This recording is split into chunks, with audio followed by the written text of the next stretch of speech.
മണിപ്പൂരിലെ മുഖ്യമന്ത്രി ബിരേൻ സിംഗിന്റെ രാജിയിൽ കലാശിച്ചത് പുതിയ രാഷ്ട്രീയ തന്ത്രമാണ്. രാഷ്ട്രീയമായി പതനത്തിലേക്ക് ചേക്കേറിക്കൊണ്ടിരിക്കുന്ന ഒരു ദേശീയ പ്രസ്ഥാനത്തിന്റെ വെല്ലുവിളിയുമാണ്. കഴിഞ്ഞ 21 മാസമായി കലാപം കത്തിപ്പടരുന്ന സംസ്ഥാനത്ത് 250-ലേറെ പേർ കൊല്ലപ്പെട്ടെന്നാണ് അനൌദ്യോഗിക കണക്കുകളിൽ നിന്നും വ്യക്തമാകുന്നത്. ഒട്ടേറെ ക്രൈസ്തവ ദേവാലയങ്ങളും വീടുകളും ഉൾപ്പെടെ അഗ്നിക്കിരയാക്കപ്പെട്ടു. രാജ്യമാകെ പ്രതിഷേധം കത്തിപ്പടരുമ്പോഴും BJP സംഘപരിവാർ തണലിൽ തുടരുന്ന ക്രൈസ്തവ പീഡകനായ മുഖ്യമന്ത്രിയൊക്കെയാണ് ഒടുവിൽ ഗത്യന്തരമില്ലാതെ പടിയിറങ്ങേണ്ടി വന്നത്. മെയ്തൈ, കുക്കി വിഭാഗങ്ങൾ തമ്മിലുണ്ടായ വംശീയ സംഘർഷം വർഗീയമാകുന്ന കാഴ്ചയാണ് രാജ്യം കണ്ടത്. അടിയന്തര നടപടികൾ എടുക്കുന്നതിന് കലാപം തടയേണ്ടതിന് പകരം മെയ്തൈ വിഭാഗത്തിന്റെ വക്താവെന്ന പോലെ പ്രവർത്തിച്ച മുഖ്യമന്ത്രി മണിപ്പൂരിനും രാജ്യത്തിനും നാണക്കേടായി മാറിയിരുന്നു. വലിയ കെടുതികളും കൊലവിളികളും സാധാരണമായ ഒരു സംസ്ഥാനത്ത് സമാധാനത്തിന് പല വഴികൾ തേടിയെങ്കിലും ഒന്നും ഫലപ്രദമായില്ല. ഇത്രയേറെ ഗൗരവമായ സ്ഥിതിവിശേഷം ഉടലെടുത്തിട്ടും പ്രധാനമന്ത്രി നരേന്ദ്രമോദി ഒരു തവണ പോലും മണിപ്പൂർ സന്ദർശിക്കാൻ തയ്യാറാകാതിരുന്നതും വിമർശനത്തിന് വിധേയമാക്കി. വടക്ക് കിഴക്കൻ സംസ്ഥാനമായ മണിപ്പൂരിലെ ജനതയെ വിഭജിച്ച് എന്നും അധികാരം കൈയാളാനുള്ള BJPയുടെ രാഷ്ട്രീയ താൽപര്യങ്ങളുടെ പരിണിത ഫലമാണ് കലാപമെന്നും ആരോപണങ്ങൾ ഉയർന്നിരുന്നു. 60,000-ലേറെ പേർ വീട് വിട്ട് ഓടിപ്പോയിട്ടും ദുരിതാശ്വാസ ക്യാമ്പുകളിൽ നിന്ന് പോലും സ്ത്രീകളും കുഞ്ഞുങ്ങളും തട്ടിയെടുക്കപ്പെടുകയും കൊല ചെയ്യപ്പെടുകയും ഉണ്ടായിട്ടും കോൺഗ്രസ് അടക്കമുള്ള പ്രതിപക്ഷ പാർട്ടികളും മനുഷ്യാവകാശ സംഘടനകളും മാത്രമല്ല സുപ്രീം കോടതി പോലും ചോദ്യങ്ങൾ ഉന്നയിച്ചിട്ടും മണിപ്പൂരിൽ സമാധാനം സാധ്യമാക്കാൻ ആത്മാർത്ഥമായ ശ്രമത്തിന് കേന്ദ്രത്തിൽ നിന്നും ഒരു നടപടിയും ഉണ്ടായിട്ടില്ല എന്നതാണ് യാഥാർത്ഥ്യം.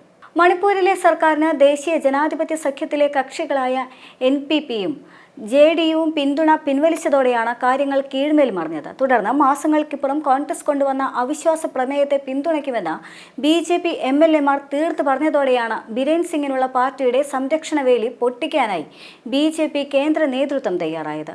ശേഷം മണിപ്പൂരിൽ മുഖ്യമന്ത്രി സ്ഥാനത്തേക്ക് ബിരേൻ സിംഗിന് പിൻഗാമിയായി മുൻ മന്ത്രി വൈ ഖേംചന്ദിനെ BJP കേന്ദ്ര നേതൃത്വം പരിഗണിക്കുകയാണ്. രാഷ്ട്രപതി ഭരണം വേണ്ട എന്നും അന്തിമ തീരുമാനം ഒരാഴ്ചക്കകം എടുത്താൽ മതിയെന്നുമാണ് കേന്ദ്ര നേതൃത്വത്തിലുണ്ടായ ധാരണ. മുഴുവൻ MLAമാർക്ക് മാത്രമല്ല പൊതുജനങ്ങൾക്കും വിവിധ വിഭാഗങ്ങൾക്കും സ്വീകാര്യനായിരിക്കണം പുതിയ നേതാവെന്നതാണ് BJPയുടെ പ്രധാന തലവേദന. മേഖലയിൽ നിർണായകമായ സ്വാധീനമുള്ള അസം മുഖ്യമന്ത്രി ഹിമന്ത ബിശ്വ ശർമ്മയുമായി അടുത്ത ബന്ധം പുലർത്തുന്നയാളാണ് ഖേംചന്ദ്. പാർട്ടി കേന്ദ്ര നേതൃത്വത്തിനും ഖേംചന്ദിനോട് മതിപ്പ് തന്നെയാണ്. കുക്കി സംഘടനകളുമായുള്ള നല്ല ബന്ധവും RSS പിന്തുണയും അദ്ദേഹത്തിന് അനുകൂല ഘടകങ്ങളുമാണ്. ബിരേൻ സിംഗിന്റെ നടപടികളോട് കടുത്ത വിയോജിപ്പുള്ള ഖേംചന്ദ് മണിപ്പൂരിലെ സ്ഥിതിഗതികൾ നേരത്തെ തന്നെ കേന്ദ്ര നേതൃത്വത്തെ ധരിപ്പിച്ചിരുന്നു. താഴ്വാരത്തിലുള്ളവർ കുന്നിൻ മുകളിലേക്ക് പോകാൻ പറ്റാത്ത സാഹചര്യം 2000 വർഷത്തിനിടെ ആദ്യമാണെന്ന് വരെ അദ്ദേഹം തുറന്നടിച്ചിരുന്നു. വടക്ക് കിഴക്കൻ സംസ്ഥാനങ്ങളിൽ BJPയുടെ ചുമതല വഹിക്കുന്ന സംബിത് പാത്ര ഇന്നലെ മണിപ്പൂർ MLAമാരുമായി ചർച്ച നടത്തിയിരുന്നു. പാർട്ടി എടുക്കുന്ന ഏത് തീരുമാനവും അംഗീകരിക്കുമെന്നും സമാധാനത്തിനാണ് മുൻഗണനയെന്നും ഖേംചന്ദ് പ്രതികരിച്ചു. രാഷ്ട്രപതി ഭരണം വേണമെന്ന നിലപാടിൽ കുക്കി സംഘടനകൾ ഉറച്ചു നിൽക്കുകയുമാണ്.